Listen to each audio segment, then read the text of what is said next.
everybody, and welcome to the Feminine Principle Podcast, Astrology for Authentic Living. My name is Mel with Energetic Principles. And I'm Shawna with Neo Feminine Astrology. And in this episode, we will be discussing the astrology for the week of September 18th in what we have titled Mind Over Matter. The purpose of this podcast is to give inspiration and guidance for this week with real-life examples of what to expect. In this week's episode, we'll talk about 3 different aspects, which are the new moon in Virgo, which we're deeming a fresh start. We'll also talk about the sun moving into Libra, which coincides with the fall or spring equinox, depending on which hemisphere you're in. We're calling this relationship ready.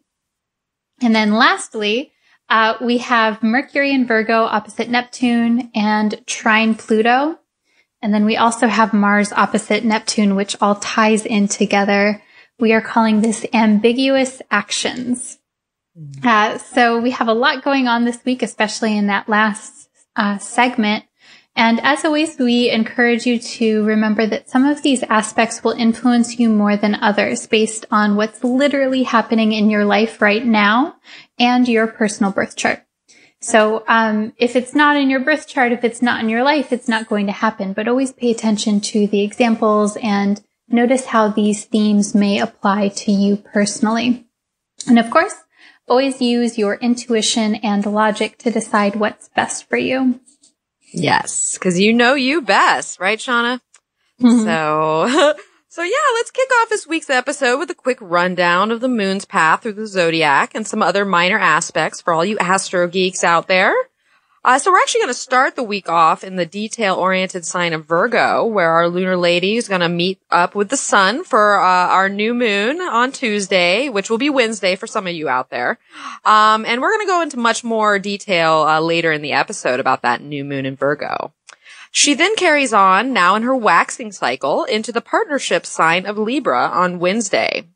On Friday and through the weekend, she'll be cruising through the intimate sign of Scorpio before she squeaks into adventurous Sagittarius late Sunday night, Monday for some, depending on where you are in the world. Also of note, we have Venus, who's going to make her way into Virgo on Tuesday/Wednesday, once again, depending on your location. Where she's now part of the official Virgo party that's brewing. So for these very few days here, we're going to have most of our personal planets in Virgo. We have the Sun, Mercury, Venus, and Mars that are hanging out there, and the Moon for a short time. So put your Virgo party hat on and get ready to Virgo out here. So yeah.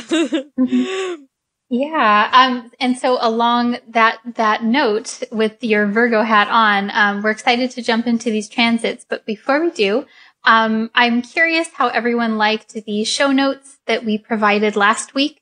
If you don't know, this is something new that we're providing for our patrons, where you can get every single week, a little cheat sheet with the details of each episode, including the specific dates and times for each transit by time zone, the tarot cards, and the quotes that we've used. So you have access to that every week if you're a patron at the $5 per month tier. So you can find out more about that either on our Facebook or Instagram or at feminineprinciplepodcast.podbean.com. I know. Hey, there's a lot of words there to get through. Yes. And those show notes, I have to say, if you haven't checked them out, there is a sample, like Shawna was saying, on our Facebook page where you can directly download it, from last week's episode to take a look. And I have to say, I've used them, a good amount of times this week. Yeah. To take a quick look at those tarot cards and the questions and remind yourself of the quote. And it's just a good little refresher without having to dive back into a very long podcast, which is fine. We love doing, but sometimes you need that little refresher afterwards. So give that a look-see and check it out. So yeah, Shawna, let's get started with all our transits here. And before we do, we want to set you guys up for a little journey we're going to take you on today, in some ways. And Shawna had centered the quotes around the book The Alchemist by Paulo Coelho. So each quote is going to be from this particular book about this man's journey, having to do with dreams, because we have a very Neptune week. So Shawna, can you tell them a little bit about this book, and how that might tie into what we're talking about? Yeah, I'd love to. So The Alchemist it's an international best-selling novel that follows a young shepherd through his journey to get to the pyramids in Egypt after having a reoccurring dream about finding treasure there. This story is a modern retelling of the old classic, The Ruined Man Who Became Rich Again Through a Dream. And so I love this story so much because it's inspiring, but it also, we're using it for this week because it does have this really interesting Neptunian kind of theme. And we have a lot of Neptunian themes this week. And we'll talk about this throughout the transits, but a lot of these are having a dream and getting intuitions and insights and omens. Those are all layered throughout this book. And then through the shepherd's journey, he has some struggles and some practical things that he has to deal with and work through in order to reach his dream. And it really speaks to the resilience of the human spirit and how, like, the old classic, we can, even if we feel ruined or if we feel that we've lost everything, we can actually become rich again by following our dreams. I love that, Shawna. And I'm so excited that you kind of found that connection within this book, especially for this week, because, you know, we have these Neptune transits that we're going to be talking about. But this isn't our first Neptune rodeo. You know, we had the full moon in Pisces conjunct Neptune. We had, the sun opposite Pisces. We have all these Virgo planets that are essentially, going over that Neptune, point in Pisces. So these are themes that are beyond, just this week even, and a lot of what we might have been building up in the last month or so. So, kudos to Shawna for kind of putting this connection together so that we're able to paint this, kind of journey of a picture, which I think is very beautiful and very telling, to a lot of what is going on right now. So that being said, let's get started. So we're going to start our first transit, of the episode is going to be this new moon in Virgo. And it's a little late in the game. You know, we're having our new moon at 27 degrees Virgo. As we've done most of our sun work in Virgo, we're not getting our boost until now. So some exacts on that. We have that new moon on Tuesday, September 19th at 10:30 p.m. Pacific time, which is Wednesday, September 20th at 5:30 a.m. Universal time. And 3:30 p.m. Aussie Eastern Time. And once again, that's at 27 degrees Virgo. So Shawna, kick us in with our first quote. So in this section, he's talking about living today and being present. The quote says, "The secret here is in the present. If you pay attention to the present, you can improve on the present. What comes later will also be better. Forget about the future and live each day according to the teachings, confident that God loves his children. Each day in itself brings with it an eternity." And so, caveat, I know some people are not comfortable with the word God. You can substitute whatever term feels most comfortable to you, universe or divine, etc., or goddess, etc.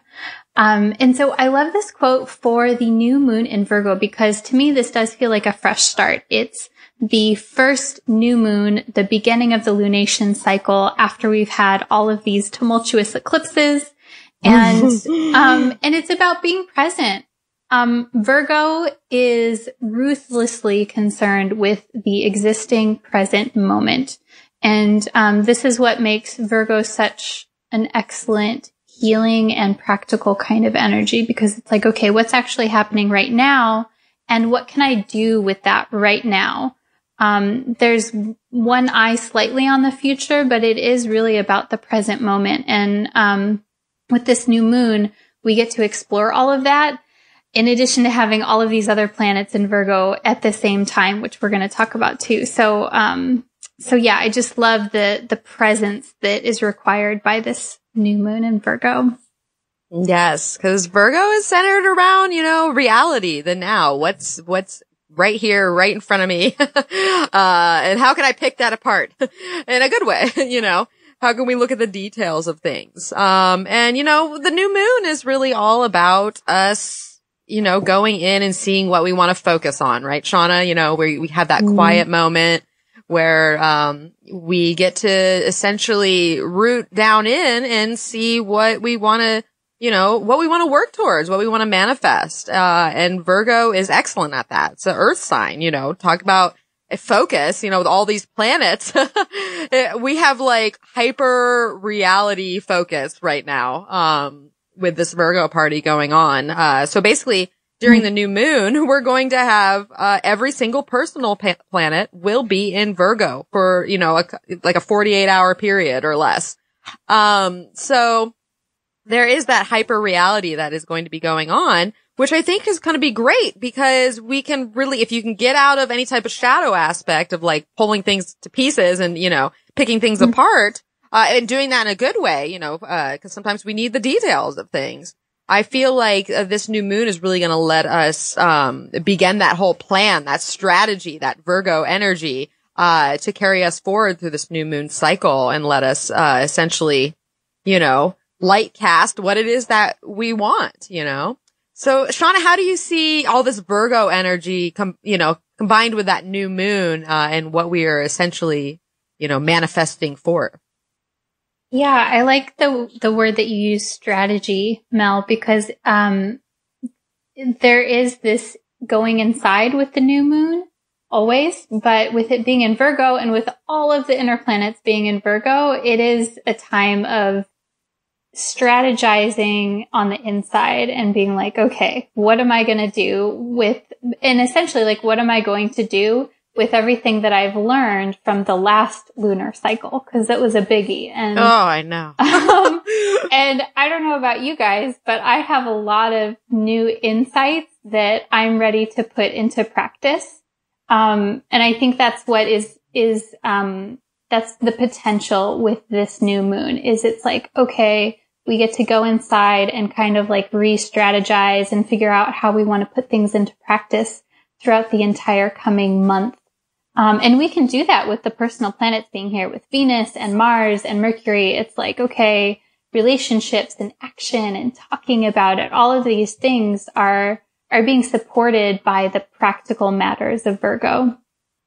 Yes, the practical matters, getting down to business. Like, that's why I almost love that the new moon is at the end of the Virgo cycle because sometimes if it's at the beginning of it, maybe we haven't worked out certain Virgo issues and we begin to manifest things on the more shadow side of things, where life doesn't look that great and we're only focused on this narrow pathway of, the details don't look so hot and, you start to manifest this like the reality of what is rather than, strategizing for a better reality.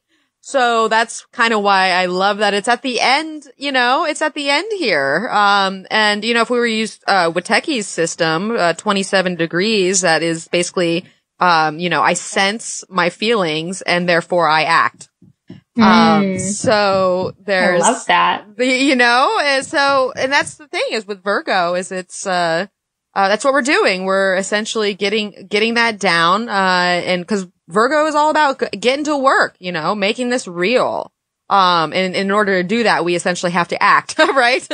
To go forward there. So, yeah. Yeah. Yeah. And I think that it is important to think about the shadow side too, because the shadow side of Virgo, like you say, Mel, it can be overly critical and almost like, become obsessively focused on what isn't working or what's wrong. And then like nothing happens. And it's just like this constant, picking apart and fiddling with things. It reminds me of, the painter that's always, they're always adjusting the painting or adding things and it's not quite right just yet. And so then the painting, it always stays in his studio. It never gets out to be seen by anyone. And so I think that's something to watch out for with this new moon, especially with the other aspects involving Neptune that we'll talk about in the next segment. But I do think, I agree. I think that we're set up more for success because it is in the later stages of the Virgo season. Yeah. Yeah. We've worked through it. We've experienced this Virgo energy enough to see kind of what works within it and what doesn't. Or at least I hope so. So, you know, and we're not all infallible. We're human beings. And if anything, you're absolutely reminded you're a human being when everything's in Virgo. That's when you're like, oh, this is real. I'm in this body. This is me, you know, like this is my reality. And, you know, keep in mind we have Saturn hanging out over there in Sagittarius. And even though it's in a loose, square, it's still there. The energy of Saturn essentially is challenging us, in this new moon. We also have Jupiter in Libra, who is really getting close to its opposition with Uranus and Aries. And so a lot of our growth, we are being pushed in a lot of different ways, to really try new things, and to get out there and, basically plan this out and find a better lives for ourselves and essentially, and get us closer to what it is that we are meant to do and our purpose and meaning, because Virgo is all about doing, essentially work that you love, something that is meaningful, that gives you purpose.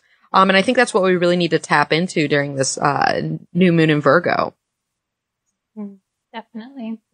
So that being said, let's talk about some tarot cards, Shawna. Let's see, because I think the tarot cards really help wrap, this in a nice little bow.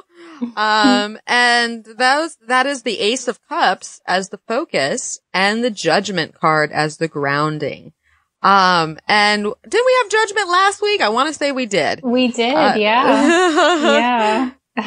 So it is back again. And that's okay because we're finding renewal in our lives around, certain things, and we're having, personal awakenings. And this new moon is essentially activating, it's an awakening around what brings us joy. You know, the Ace of Cups is this overfloweth cup. If there's any perfect, card for a new moon, I would say it's the Ace of Cups, right? Yeah, you know, totally. It's the beginning. It's the start of this emotional journey. And we're ready to get started there. So Shawna, how do you look at these two cards together? Yeah. So I love the Ace of Cups, with this transit because it is the new beginning. And, I like that it's the cup as well because it's like there's something that is ripe that's ready to be born. The cup has this emotional element. It's very creative and it's about emotional awareness as well, which lends itself to the Neptunian aspects that we're going to talk about that layer into the rest of the week. And then the repeat of the Judgment card is really interesting too. To me, this is a call to trust the process, trust what it is that's happening, to trust, this newness, even though it might feel uncertain as far as how it is that we're going to move forward. I think that's a definite possibility this week that we may have this insight or this intuition or this dream that we want to make a reality, but the details are a little bit fuzzy. And so to me, whenever Judgment shows up, this is like, okay, make sure that you check your self-doubt as much as you can at the door. Like, that may come up and, you know, you don't really need that. Like, it's good to be discerning, but I would really, especially when Virgo is around, I would watch for, okay, where is this being like really critical and discerning in a healthy way? And then where is this actually becoming doubt that is a restriction? Yeah, I think that's very valuable advice, Shawna, because keep in mind, Ace of Cups, this is just the beginning of this emotional satisfaction, this, you know, the potential of these new feelings that we're having to lead us to our emotional satisfaction.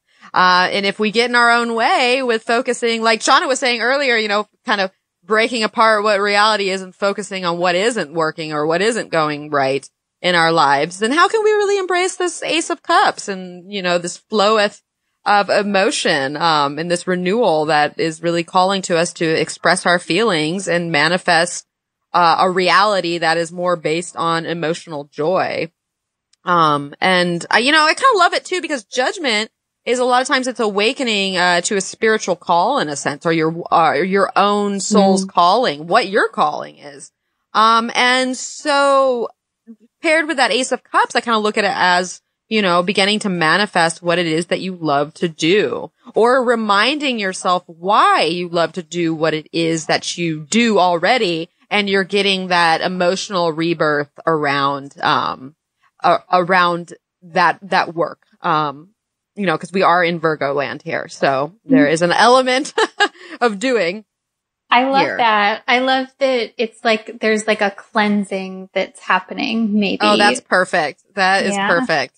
Yes. It's a cleansing. And you know, for any of you people out there with some relationship issues or emotional connection issues, this is a fresh start too, you know, new relationship or new emotional connections with the people that you're around. You know, keep in mind, Libra is right around the corner. We're a few degrees away from hopping into Libra, which, Shawna and I are about to talk about here. So just keep that in mind, you know. But ultimately, I would say that these cards are really promising, for a fresh, new emotional beginning. Wouldn't you say, Shawna? I'm laughing because yes, I agree. And damn, that sounds great. We all use that, right? Yeah, I agree. I think it does feel like a refreshing, you know, like we've titled it, a fresh new start. And, you know, the more that we can take advantage of that and do the work, but also trust where we have insights, and at the same time keep it practical, kind of like keep one foot in the earth and then one foot in our heart as well.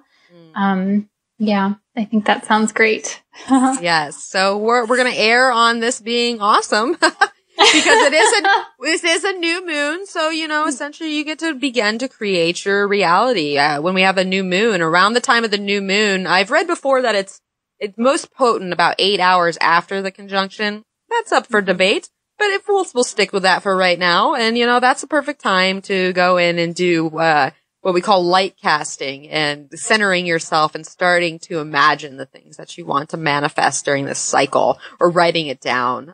So yeah, that would be a great way to kind of jump into this energy.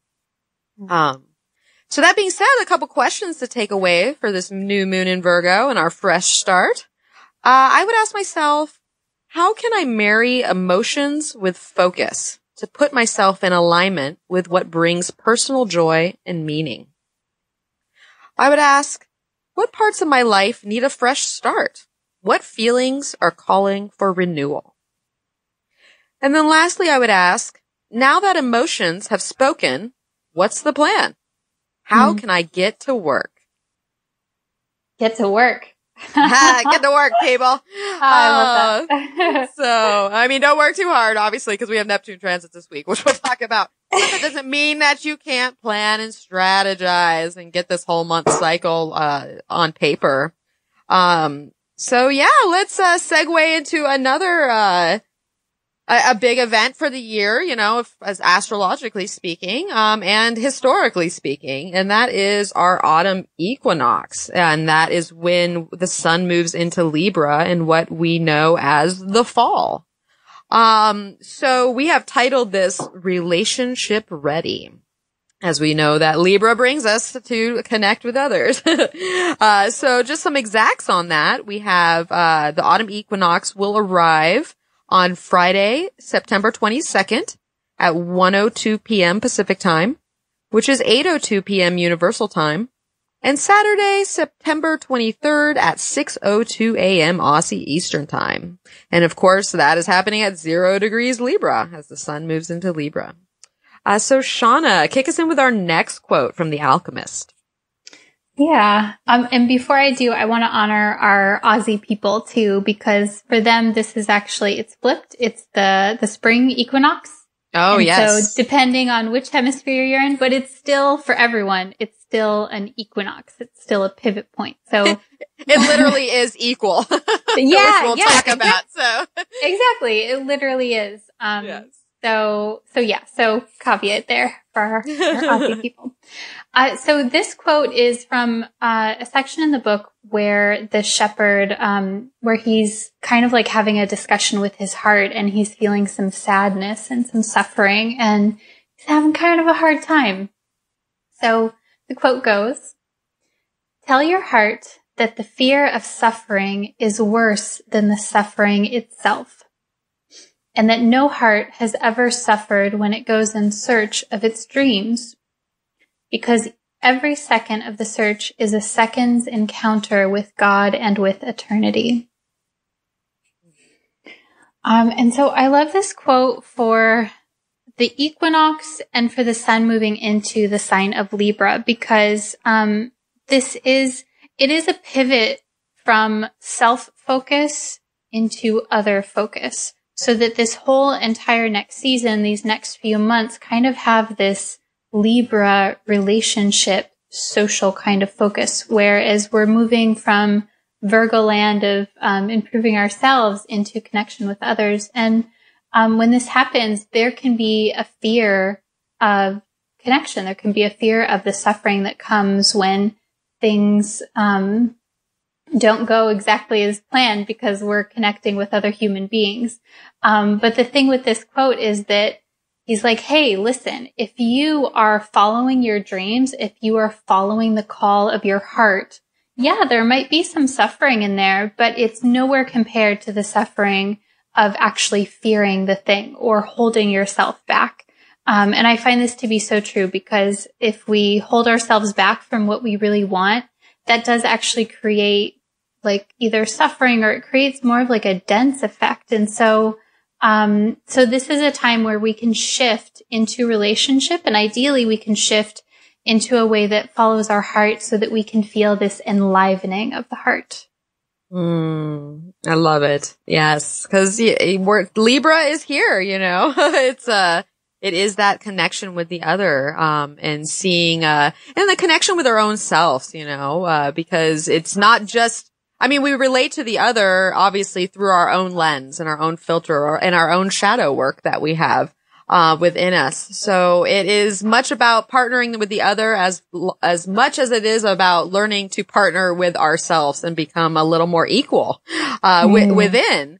And so let's talk about equal, Shawna. Like, what is an equinox, essentially? You know, it's Latin for equal night. So that means the day and the night are at equal, length for both the fall equinox and the spring equinox, depending on where you are in the world. So there is that equality there. It works so perfectly just thinking about that with Libra, you know, that we have equal day and we have equal night. We begin on this equal scale, essentially, as we enter into this sign. So yeah, you know, so do you have any little tidbits on the equinox, and some history around it at all, Shawna? Yeah. So I don't have history on it, but I have thoughts on, like, it's really interesting because we have two equinoxes. One happens when the sun moves into the sign of Libra. That's actually that's how we calculate it. And then an equinox also happens when the sun moves into the sign of Aries. And so these two signs, you would think that they're very opposite and that Libra is the one that's about balance. But when we have the opposite equinox, when the sun moves into the sign of Aries, it's also an equal point. And so, both of these signs in their own way are trying to get equilibrium. And, what I want to stress is that it's like just this one day that there is an equinox. It's not like a week where we have equal day and night. It's like this moment, this like very brief moment in time, literally, that the day and the night are equal. And so to me, this speaks of the nature of balance, is that we're always trying to find balance, and then we may get it for like a moment where it feels totally centered and equal, and then something happens and then we have to readjust again to find it. And so I think that's a part of this process, and I think that is how we may feel on the equinox, or even moving through the entire Libra season, is that we need to constantly adjust and modify and check in with ourselves, how we're feeling, how our heart's doing. Do we like something? Do we not like it? What are our preferences? How do we voice those preferences? Because balance is not stagnant. It's constantly moving and in flux. And so I think that we see that with the equinox, where it's just this little tiny brief moment in time, and then we must move on. We must move on. It's interesting. It's true. It's so true. And I love how you say finding the equilibrium within Aries, because you're right. You're right about that. Like it's just as much a sign that needs to find that the equal balance, especially within everything it goes for, and like certain crises, and like just having to balance out that energy.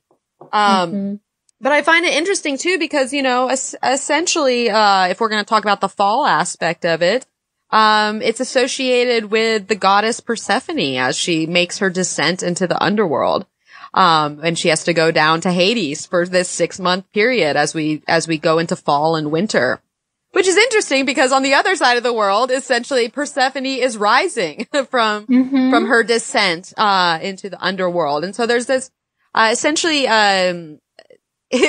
we have an opposite thing. Here we're talking about Libra and, opposites. And essentially we have that going on even within our own world right now with the energy of fall versus spring. Because what is released for some of us as we get into this, cause the fall and the harvest is a time, we have Thanksgiving. We go in for more meditation, more introspection. And it's a time of annual release. But essentially, for you Aussies out there, or anybody in South America or in Africa or, below the equator, this is almost that seed beginning. This is a push. This is the spring. And so there's, essentially, even though we're working with the same energies, we're kind of working with different emphasis, which I think is very interesting if you think about it, yeah. Yeah, it's kind of cool. And I think that it speaks to the fact that Libra is a cardinal sign. And so it's about moving forward with something and initiating. It's an action kind of energy. So Northern Hemisphere, the action is going, it's more going inside. And then the Southern Hemisphere, it's more going outside, like to use that Persephone, where she's either going down or she's coming back up, but she's doing something. She's doing something. Yeah. She's actively, as cardinal sign would, actively doing something. Yeah. And just to give some perspective for all you, if you're not that deep into astrology, especially Western astrology and how we set up our whole system, is actually our whole zodiac, is based on these equinoxes. So it's a very important part of Western astrology, because it sets up the zodiac system, because these are fixed points, where essentially the Earth reaches its place in its orbit. And from our point of view, the sun appears to be on the intersection between the celestial equator and the ecliptic. So that's why we get these equal day and this equal night. So these 2 points, this spring and this fall point, essentially, these equinoxes set up our zodiac, that 0 degrees Aries, that 0 degrees Libra. And so that's what makes us different from the sidereal way of viewing the zodiac, or the Indian way, which, if you've ever looked into, Indian, astrology, you'll notice that maybe your planets are in a different sign. And so just so you know, that's how we set up our whole Western system, is based on these equinoxes. Mm-hmm. Yeah, I think that's an important point, Mel, because it speaks to how it is that we orient ourselves, how it is that we look at ourselves, which is essentially through the cycles of the sun and the moon and the day and the night, and how things are flowing. And it's like, okay, there's a change with the light in the sky, literally. And so that equates to a change on the inside, or equates to a change of the heart. Yes. And, it's interesting too, because, like if I'm going to go back to, fall and the idea of release for a lot of us in the Northern Hemisphere, I always find it interesting, because when we're in times of release, it's not just release and letting things go. A lot of times, it is about rededication to something. Like say back in the day, witches and like Wiccan ceremonies, they would essentially, at the time of the autumn equinox, they would rededicate themselves to their craft. They would go, have a ceremony to be like, okay, Now that I've done this 6 months, essentially they dedicated themselves at the time of spring, which our Aussie listeners can do. We both can dedicate ourselves, where down in the spring and down in the south, you can dedicate yourself to something. And then here, us in the north in the fall, we're going to rededicate ourselves. We're going to renew what it is that we have been working on, in a sense, or how we're feeling, or, it's almost like checking in with yourself in a sense. It's like a release and a renew at the same time, which is interesting. Yeah. And I think that goes really well with, our just having the new moon in Virgo, or like just, a few days before this. So it's like, okay, there's something new that's on our hearts, and then we're going to really dedicate ourselves to it. We're going to devote ourselves to it. That seems to play really well together. Yeah, it really does. So, that's the equinox. Like Shawna was saying, it's one day. You get the one day. And then we move on to Libra season. And like we were saying earlier, Libra is all about harmony and finding equilibrium, reconciling opposites, outside of ourselves or within ourselves. And it's a time when our socializing's kicked up and we just want to get out there and meet some people, and, renew relationships. Or if you're looking for relationships, chances are, you're going to feel the bug to get out there, talk it up with some others, And I do have to say, Shawna, like, I feel like there's an element of Libra that's been going on so long now, because we have been working with a lot of energy that has been tapping into that Jupiter in Libra. Cause Jupiter's been in there for a while now, right? The last year, essentially. And it's going to move out, I believe, about October 10th. So, so I find it interesting that we're going to be basically wrapping up this Jupiter and Libra cycle with the sun entering Libra and helping us along with this transition. So how do you see that playing in, or what do you think about that? Yeah, I think that's an excellent point, Mel, because Jupiter does expand upon anything that it touches, and it has been moving around in Libra, expanding our sense of social justice and connection and relationships, and remembering that it is more than just about the individual. It's about those who we're connected with. And yeah, what a perfect way to kind of like end cap the Jupiter and Libra season then with the sun moving in. I think so there's a few different things. It's like the sun and Jupiter together in Libra. It does create like this big bright spotlight possibly on all of the issues that have been coming up, especially around social justice, the last year or so. And the other element of this that we will talk about next week is that Jupiter right now is at it's about 26 degrees of Libra, which is just about 1 degree away from making the opposition to Uranus and Aries. And so I feel like this week we may already be feeling like that little buzz of excitement and freedom and unpredictability that Uranus can bring to Jupiter, to the expansion. So yeah, I think it'll be really interesting to see how we feel, but I think that there will be no shortage of trying to balance things out and trying to be diplomatic, while also trying to push what it is that we feel is right and just and fair. Yeah, because, Libra is all about finding the truth, right? And that's the thing with Libra is essentially, it's always out for the truth and can see the truth of both sides, which can leave us sometimes in a state of indecision because you're like, well, this way is true. That works. And this way is true. Well, how do I make that decision? How do I decide? So just to know that these are issues that can come up during this Libra season, essentially, especially since, like Shawna was just saying, we are so close to this, Jupiter, Uranus opposition, which oppositions a lot of times ask us to, compromise or make decisions around things. So just know there could be a lot of decisiveness on our plate, or the need for it, as we work through this cycle. And especially when we're confronted with Uranus and that, our personal needs versus, growing with another, and how we can do that in a new, fresh, inventive way. So there's so much to be said about this Libra cycle. And of course, we're going to be touching on this, for the next month, right? As we make transits, to the sun, and then eventually all the personal planets are going to move there too.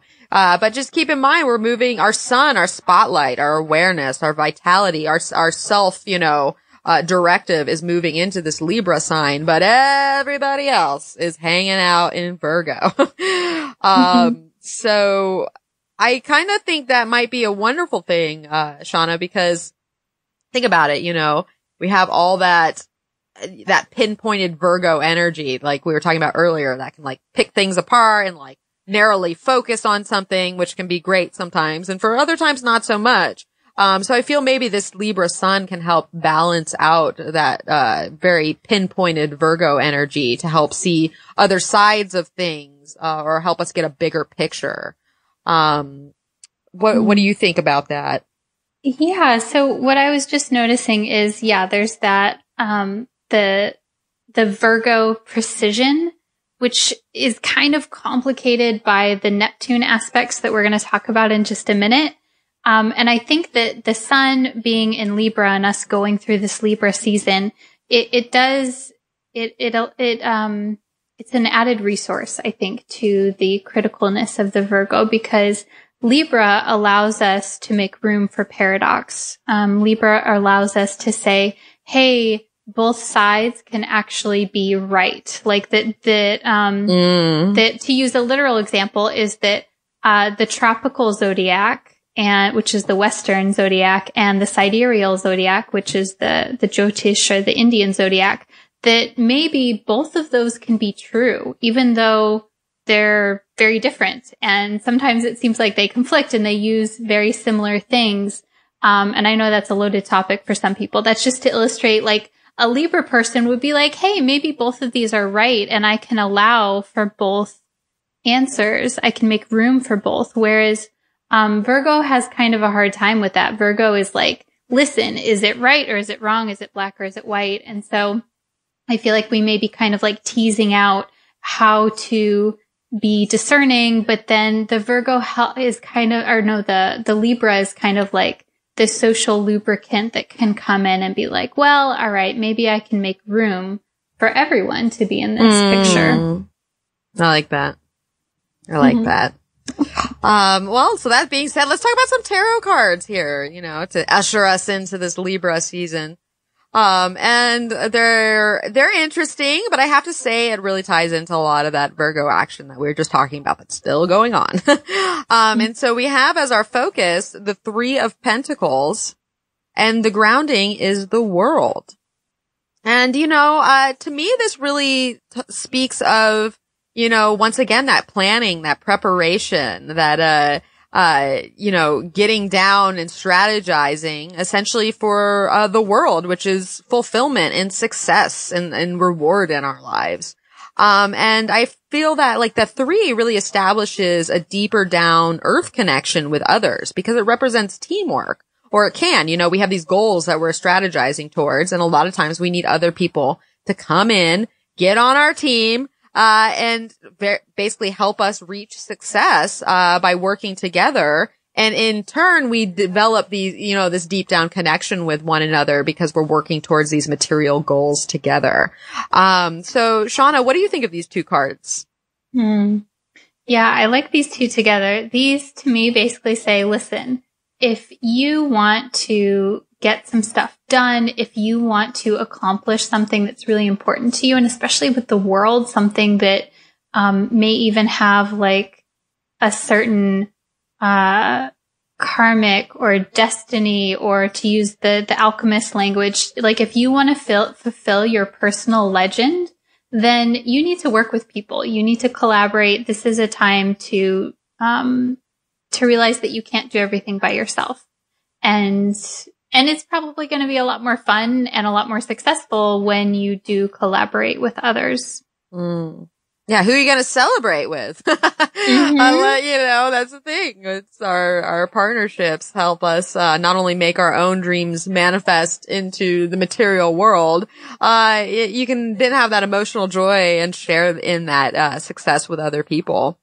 And cause it's really all about personal growth, right? It's essentially what we're going through here. And teamwork can really strengthen, that growth and those goals that we have. And it helps us stay determined and focused, especially when we have like-minded people to work with. Like, think about it. Like, when you're home by yourself and you got to work on something and, you might get distracted here or there or trying to find the energy to do that.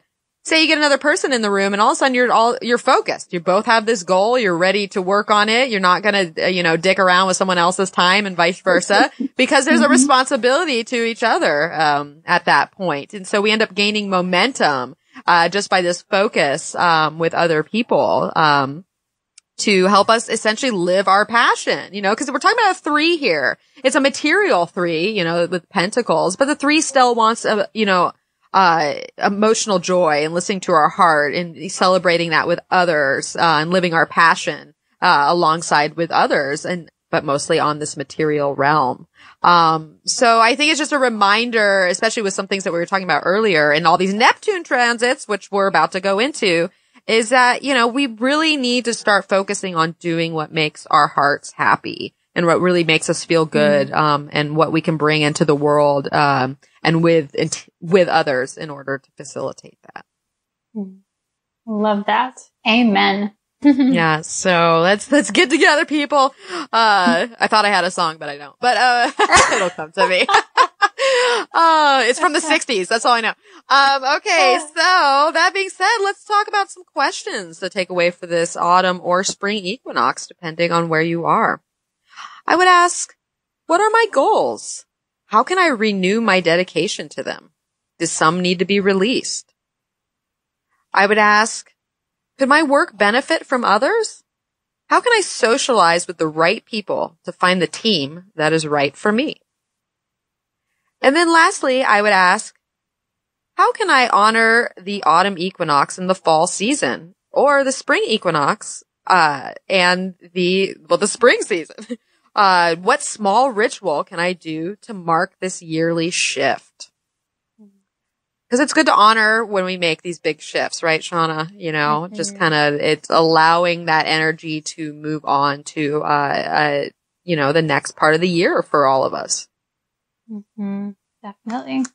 Yeah. So, okay. Well, those out of the way. Now we can talk about, something that is a perfect example of why you might want the show notes. Because this is, sometimes we pair transits together with a lot of information to paint this bigger picture. And this is one of them. So take a seat and get ready to, take all this in. So basically we're going to have Mercury in Virgo, in opposition to Neptune and Pisces. And it will also be trining Pluto and Capricorn. And then we have Mars in Virgo, who's very close to Mercury, who's also going to oppose Neptune in Pisces. And what we are titling ambiguous actions. So some specifics here. We have Mercury opposing Neptune, which will happen first on Tuesday, September 19th at 8:50 p.m. Pacific time. And then we have Wednesday, September 20th at 3:50 a.m. Universal time. And then 1:50 p.m. Aussie Eastern time. And that's going to happen at 12 degrees Virgo and Pisces. Then we have Mercury, who will trine Pluto exactly on Friday, September 22nd at 10:59 a.m. Pacific time, which is 5:59 p.m. Universal time, and Saturday, September 23rd at 3:59 a.m. Aussie Eastern time. And that trine is going to happen at 17 degrees Virgo and Capricorn. And then lastly, we have Mars in Virgo, who's going to be opposing Neptune and Pisces exactly on Sunday, September 24th at 12:50 p.m., which is 7:50 p.m. Universal time, and Monday, September 25th at 5:50 a.m. Aussie Eastern time. And that will happen at also 12 degrees Virgo and Pisces. So, all right. All that being said, Shawna, please, kick in with the last quote from The Alchemist. All right. So it goes, no matter what he does, every person on Earth plays a central role in the history of the world. And normally he doesn't even know it. And so I chose this quote in particular because we have Mercury and Mars, which are personal planets. They're our intellect and our action are connecting with both Neptune and Pluto. And so Neptune and Pluto, they're planets that connect us to our community, to our culture. They connect us to something that is greater than us. And so whenever we have personal planets like this that are aspecting the outer planets, there's typically like a call to do something. There's a call to, especially with Pluto and Neptune, to like restructure something. And so we get to restructure our minds. We get to restructure our actions. And when this is happening, when we're in it, when we're in the forest, so to speak, we typically don't know how much of an impact our thoughts or our actions can actually play on other people's lives. And so I chose this quote to remind us to keep that in context, that something that we do towards our dream, towards our goals, towards our personal legend, we may not realize the impact that we have on others. And it's so important, especially even when we don't know, that we still act and that we still move forward and that we still follow our dreams, because we may have a really big impact on the world at large. It's so true, Shawna. It's so true. In fact, it's so interesting. Oh, as you're talking about this, it reminded me to a couple of weeks ago, I was actually, formulating a song around this very concept. And how, a lot of things, especially with things that happen outside of ourselves, to us by other people, we don't really, especially when it's an upsetting thing, we don't really realize the impact of it and how that really, how it really adds another layer in depth to our own journey based on these actions from outside of ourselves, or the actions that we do to others. Essentially these, kind of fated things, set up our own destiny, in a sense, if that, on a broad scale of things, obviously. And that's kind of what we're talking about right now with Neptune, We are, granted, Neptune is about that kind of disillusion and, not seeing things clearly and maybe being a little confused or wanting to escape from something. But once again, it can also mean, like we're saying here with the alchemist, and that is, listening to those intuitive directives to go after that dream and that vision, that idealistic, picture that you paint for yourself, because that can still be real. And it can be as real as possible, to be honest, right now with all those planets in Virgo opposing that Neptune. Like, if there was a time to make a dream real, now's the time.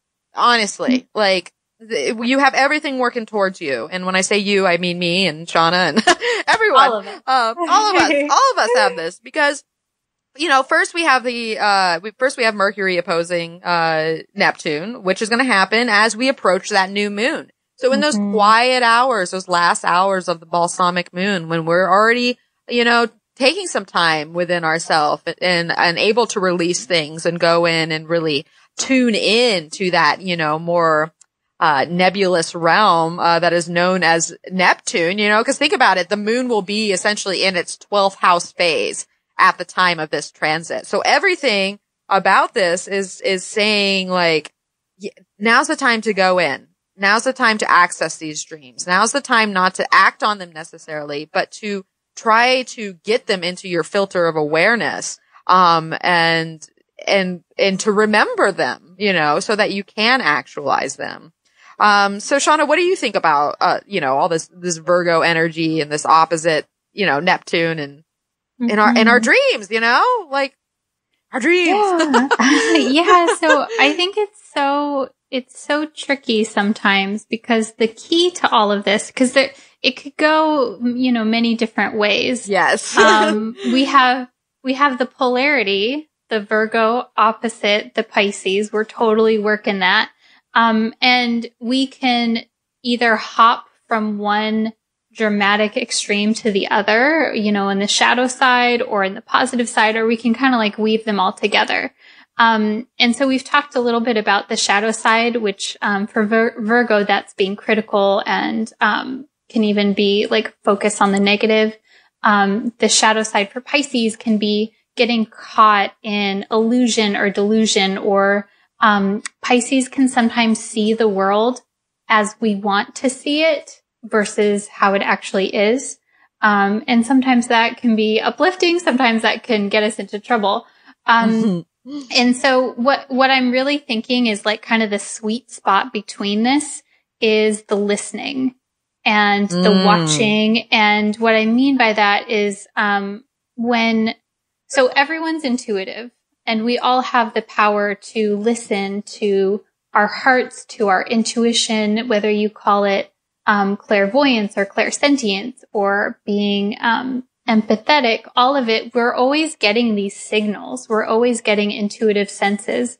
And this is where the Pisces part comes in, is we're always getting that feed, so to speak. And then the Virgo piece helps us to discern. Okay. And this is, we see this throughout The Alchemist, where he's like, he gets these omens and, a king comes to visit him and knows all these things and is like, listen, you need to live your personal legend, and the universe conspires to help people that want to live their personal legend. And so the shepherd is like, all right, cool. Like, I'm totally down with that. And then he goes to this new town and he meets someone and he gets kind of like a funny feeling about the person, but he's like, no, the universe is conspiring to help me. So I'm going to trust this person and it'll be cool. And then the person takes his money and he's like, fuck. No. So it's like, it's not that he shouldn't have trusted that person. It's that he's learning how to discern what is an intuition, what's an omen, and then what is something that he just wants to be true that's actually a delusion. And so I think we're kind of like working that balance and like figuring out the difference between the two. Yeah, that's so on point, Shawna. It really is. And it ties in beautifully with the book and like everything we're talking about here. Cause it's, sometimes we do want to see certain things and, and we have to discern, what is that intuitive guiding and what may be leading us down, this, a foggy rabbit hole in a sense, where you get taken advantage of, because that's something, with Pisces, as well, and Neptune energy on the shadow side.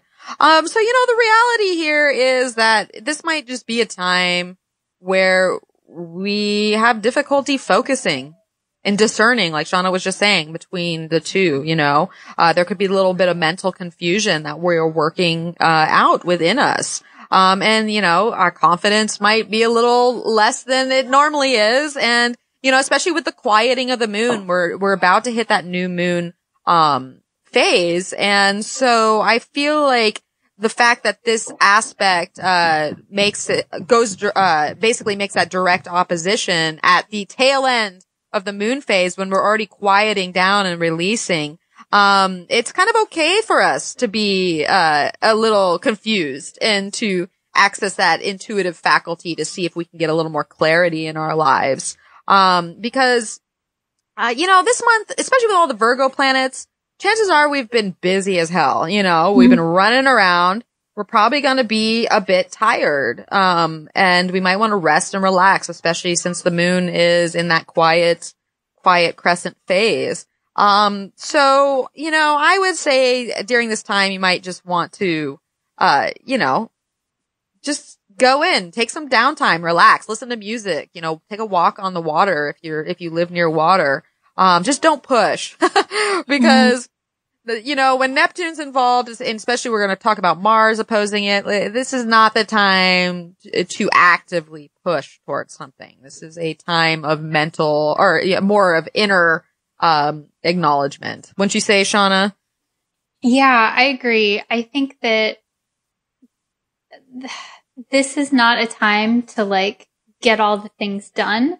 This is a time to allow the clarity to bubble up organically through things like you were saying, Mel, to like go for a walk, listen to music, daydream. Like you're still working out stuff, but in a more passive kind of way.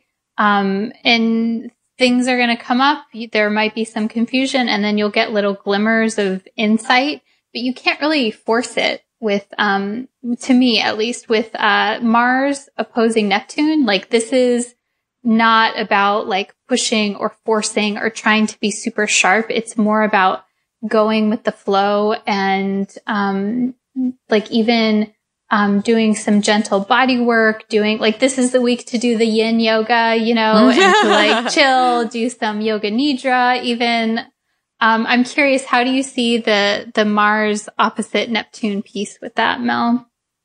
Well, you know, I think it's interesting because they're coming up around the same time. If I were to put it into a timeline, I think it's interesting that, you know, Mercury first opposes Neptune, and we might have difficulty focusing and getting that clarity, and that's why we're going to take the time to go in.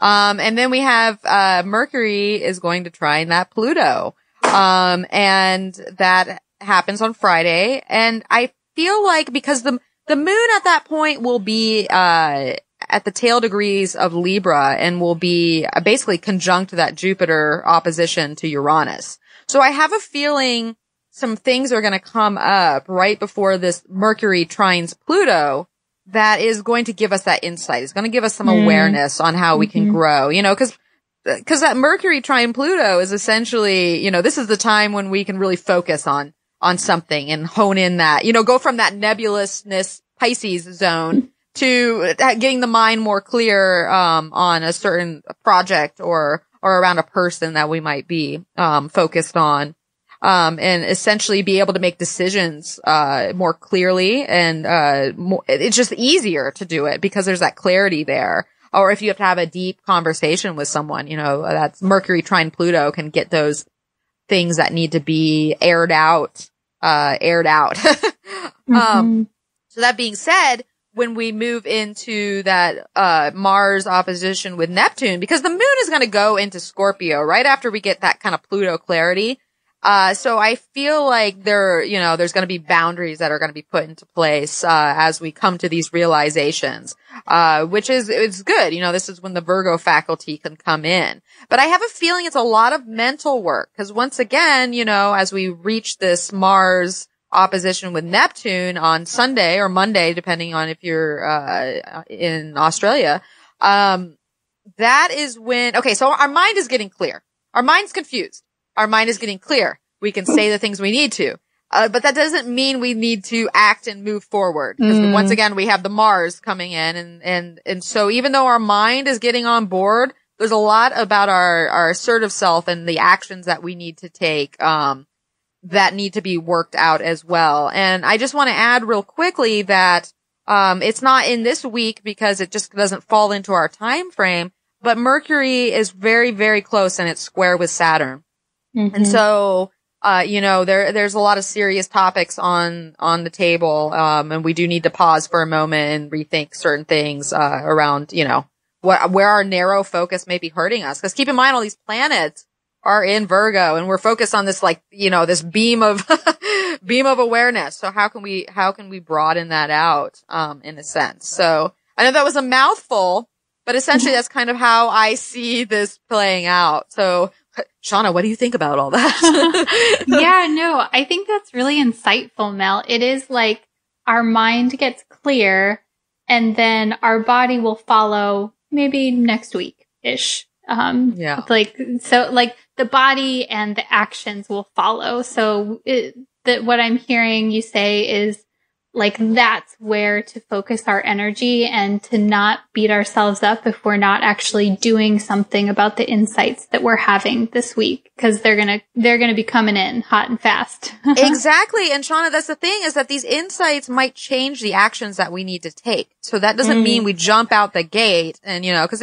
if we get clarity around something that essentially asks us to maybe shift a little bit or, take second looks at certain things that we're doing, you're not going to want to, you know, let the horse out of the gate right away. Like we're just starting to get clarity and we might have to refocus and re-strategize around our own actions before going forth. And I think that's where that Mercury square Saturn comes in, which will be happening, next week in exactitude, but it's happening right now because, you know, we feel it within orb, when it gets, you know, within a few degrees of that exact, aspect.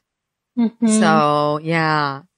And to be honest, I think that kind of timeline really ties in with the tarot cards, cause we only drew 2 cards for all these together. But I have to say, I think it kind of works out, especially with this, kind of the picture I'm personally painting. And we have the Sun or the Knight of Pentacles as the focus, and then the Wheel of Fortune as the grounding. And so, to me, it kind of looks like there's a possibility that a turn of events might have you reevaluating what it is that you actually value, and what it is you're working for and what you're dedicated to. So there may be a shift in that, and that's why we can't really take so much action, right away, because, something we may have been working for or mentally picturing or whatever, will essentially might need to change course a bit. So what do you think about these 2 cards together and how they might pair into all this action?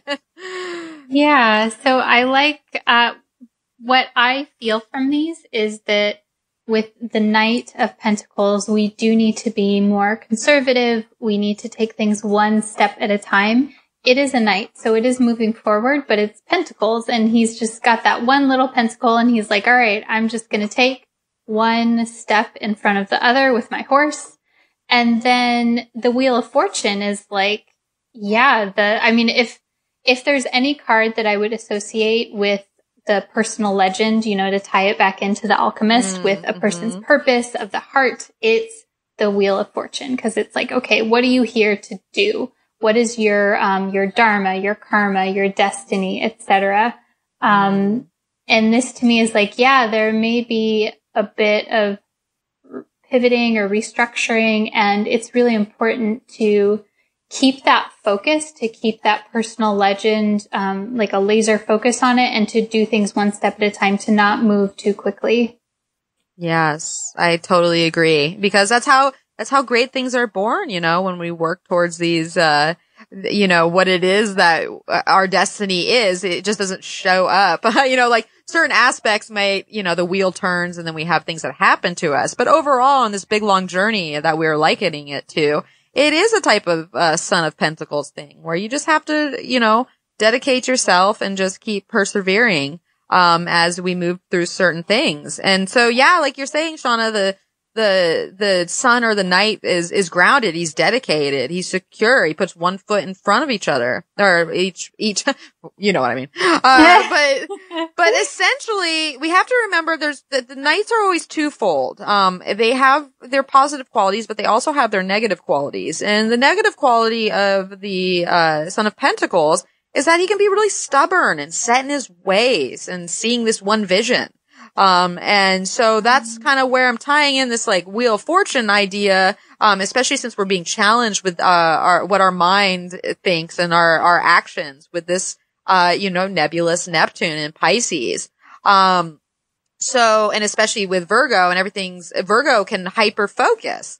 And that's the thing, is if we focus so much on this narrowness, in a sense, we could become a little bit stubborn, to, change, even if we're essentially being directed to work on our vision a little bit, and what it is we dedicate ourselves to.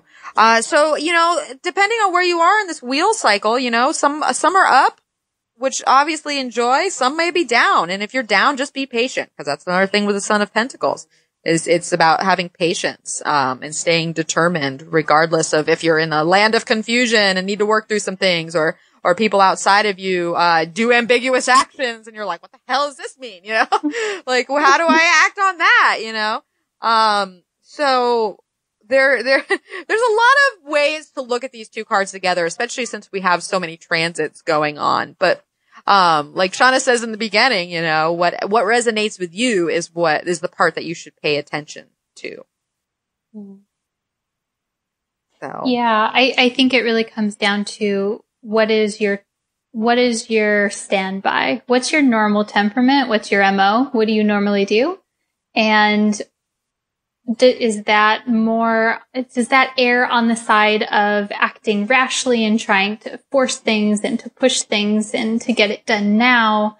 Or do you err on the side of, well, I'm just going to, bury my head in the sand and not worry about this so much. Like those are extreme, those are the extremes, but it's like, yeah, where do you fall and how can you find, to tie it back to the Libra equinox, like how can we find some equanimity here between intuition and action? Yeah. Because, well, yeah, we were talking about the equinox and how it is, a very pivotal moment of change, even in our zodiac system, and honoring that change and how it's been an ancient process to honor this time of year and the wheel that turns essentially. And the wheel is turning right now. So, depending on what has recently changed in your life and those new considerations, this, especially with all this Neptune action, we might be going in and finding what it is we want to focus on, what it is we want to dedicate ourselves to and plot on the course. Essentially we might be asking ourselves, now what, now what? All these things can come together and paint this big picture. But I think overall, and let me know if you agree, Shawna, I think overall what we're saying here, is that this is a time where you might need to just slow down a little, tune into yourself and what those intuitive responses are saying. And if you're confused, chances are you're going to get that boost of awareness. We're just going to have to evaluate our actions and what it is that we dedicate ourselves to, in a sense, and then move forward from there. So, would you agree with that, Shawna, or any last, added inspiration? I concur. She concurs, cause keep in mind, after we have that Mars opposition to Neptune and then Mercury's squaring, Saturn, a lot of times our best inspiration comes to us, when we have to recuperate from something or when we're coming out of something. Totally.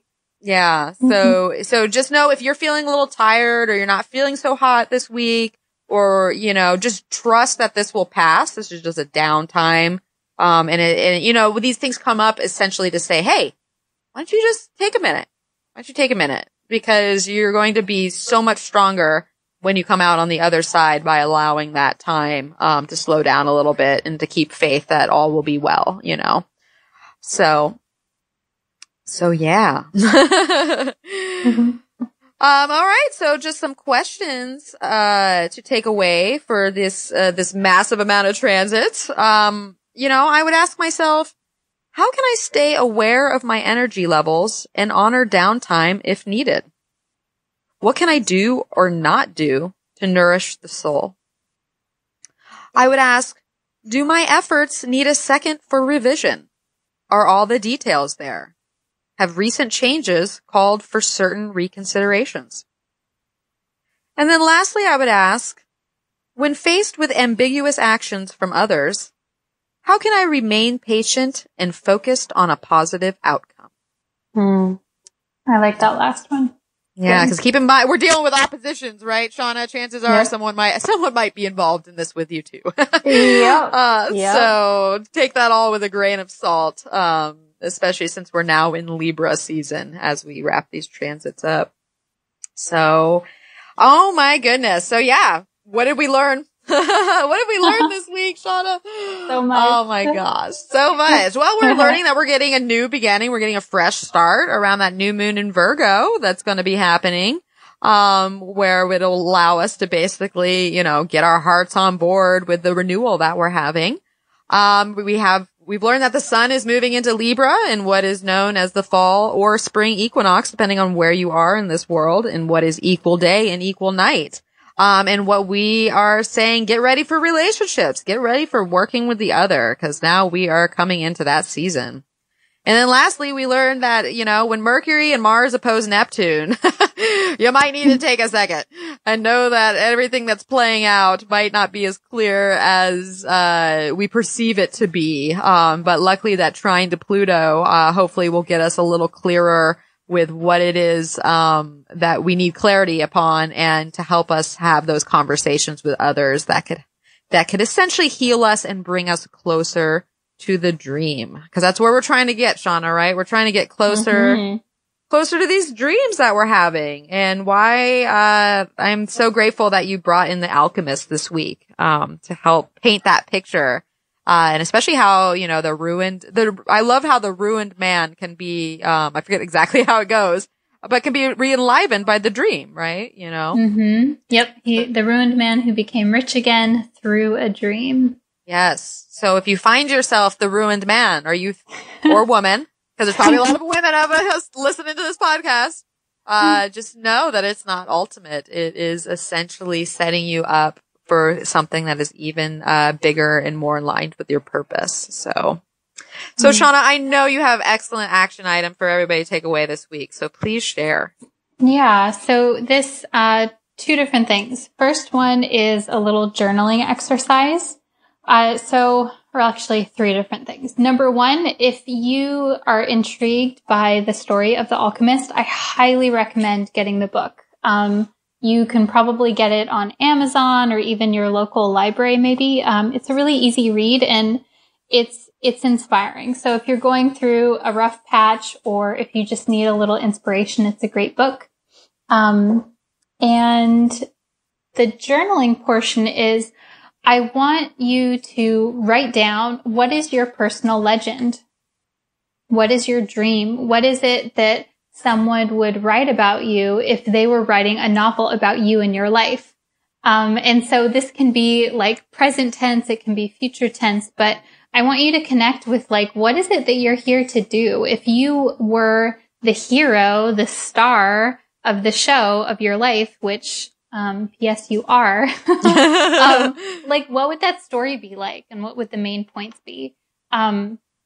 Two other little offshoots of this are, what are the omens that you're getting? What are the intuitions and those little nudgings of support that you're receiving from the universe? Versus what are the challenges or the illusions that you're getting as well? And so I recommend the book because it helps you kind of like, at least when I'm reading it, I can like see, oh wow, like those omens that are happening in my life and the illusions that I have, the way that I want to see things are like jumping out at me in my life. So that's a little journaling exercise. And then the last part is to give yourself this week some time to do nothing. And I know that we always want to do our affirmations or envision or dream or do something creative or whatever it is. And those are all good Neptune kind of activities, especially with this last segment of transits that we were talking about. But I find sometimes with Mars and Neptune, sometimes you just gotta like do nothing and just veg and you may find yourself doing something and puttering around the house. That's cool. But I find that the mind can become very clear when we just allow things to be and we don't have to take any action at all. Yes. You know, it just occurred to me, Shawna, that I have Mars opposite Neptune in my chart. I was like, as you're speaking about all this, I'm like, yeah, that's interesting. So extra for you. Do you feel like that? Do you feel like you do? How do you feel about that concept of doing nothing? I'm curious. I think that is a very wise piece of advice to let other people know, because I find myself in a pickle a lot of the times when especially since my Mars is in Gemini, it's just going and focusing here, there, that, and I can get confused basically by just constantly moving forward and losing focus in certain ways. So slowing down, like you said, and taking that time just to veg and not like purposely doing anything, just almost brings you closer to what you're, where you need to act, because that downtime essentially, it allows that information to kind of be seeded into you in a sense. Yes. So. Yeah. Cause I think that the downside of our culture, and I don't want to get too far on this tangent, but the downside of our culture is we're always expected to do, to perform, and to provide output. And, when you're doing creative things, especially, like I know that you do, Mel, like you can't always do the output. You have to have that do nothing time in order to let the Neptunian juices fill back up again. And so I think that we all benefit from that, this week to just let things percolate back organically. Yeah. Yeah. So I would say those are some excellent action items definitely for this week. And who doesn't want to do those action items? I know, right? Especially that last one, you know, we're telling you to chill. Take a chill pill. Take a chill pill. Oh, how perfectly Neptunian is that in Pisces? Chill pill. Think about it. Mm-hmm. Yeah. If you want to escape, the right pill is the chill pill. Yeah. And so another way to get involved, of course, is to become a patron of the podcast to show your appreciation. But also if you are on the $5 per month tier, you pay $5 per month, you get those cool little show notes that we were talking about. And that includes all of the details of the dates and the quotes and the tarot cards so that you can look back on those throughout the week. Yes. So, go check those out. And like we said earlier, you know, if you want to see just what that looks like, there's a sample from last week's episode on our Facebook page, which is at Feminine Principle Podcast. And also on the Instagram page, you can find links to not only the podcast, you can find links to becoming a patron, and you can see what, those show notes look like. So whether you're an FB or an IG or both, we are there at Feminine Principle Podcast. So where else can you find us? Well, you can find me at, energeticprinciples.com. You can also find me on Instagram and Facebook and YouTube at Energetic Principles. And my, September horoscopes are still up on YouTube. And I address this move into the autumn equinox for each sign. And also the new moon in Virgo, if you would like to see what that looks like for your, sun sign and your rising. So once again, that is at Energetic Principles. So Shawna, where can they find you? You can find me on Instagram, Facebook, and YouTube, all three of those under Neo Feminine Astrology. So yeah, we are out there we're out there to connect. So hit us up, and we'd love to see what you're doing, now that we have this centralized presence for the podcast. So please send some photos or some words our way, because we would love, to see how this week is planning out for you. And especially if you're doing those action items, right, Shawna? Yeah, definitely. So any last words, to share with our listeners? Yeah. As always, I'm sending lots of love and asking that if you do enjoy this podcast, definitely leave us a 5-star rating and review on iTunes. That helps us to get the word out to as many people as possible. And then also make sure that you subscribe so that you get the future episodes the exact moment that it's published. Yes, which as a refresher, that is Sunday at midnight at Pacific time. So that is when they come out. So, make sure you're subscribed so you get that the second it comes out. And so, we would love it if, you people out there can give us some ratings on iTunes and even on our Facebook page, because that's going to help us build this community. So we would be, it would be the utmost of gratitude, if you can help us, and then in turn help you. So, all right. I am sending everybody lots of love as well, and wishing everyone a wonderful week. So we thank you so much for tuning in. Until next time, may the stars be with you. Namaste.